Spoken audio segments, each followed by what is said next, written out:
I said a company wants to hire people that are really passionate and committed to what they're doing, how would you tell someone that they can demonstrate that? Number one, results. If you are a worker bee and you're just doing tasks, then and that's all you're completing, and you're not telling me the results of your labor, you're not showing that you're engaged in what you're doing. You're just showing up, collecting the paycheck, and go home. Then I also want to see, do you actually share your knowledge with your peers? Not necessarily always that you're training someone, but if you are training someone, that's great. Are you mentoring someone?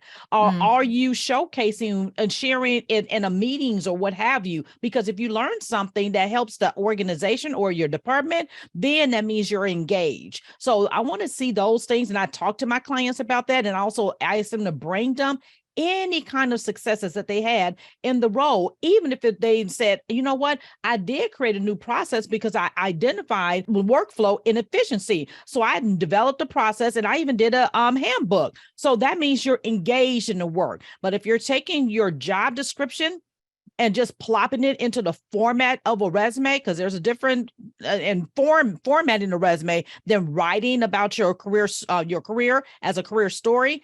That's all I usually see, a bunch of tasks, but that's great that you're a worker bee, but companies are not looking for worker bees. They're looking for people who can engage and push the vision and mission forward. So that's what I will look for. And I will also ask my clients for.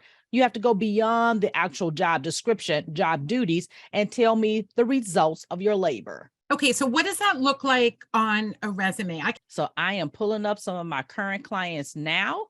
And I will give you an example. Manage key accounts of 100,000 plus each in annual sales. Key accounts are publicly or privately traded with revenues of $1.1 billion. And then they oversee a $50,000 plus budget, and they took initiative to reduce freight cost by 50% and improve the shipping method. Yeah, that's some good stuff. By the way, it's interesting because our company, probably about 20% of the people that we help companies hire are in the sales area. And that's one of yours that you sent me. What'd you say? That's one of the clients you sent me. Oh, that's so funny. Oh, that's awesome. Yeah, that's cool. Because I was going to say, that's what people want to see. They want to see numbers, results, you know.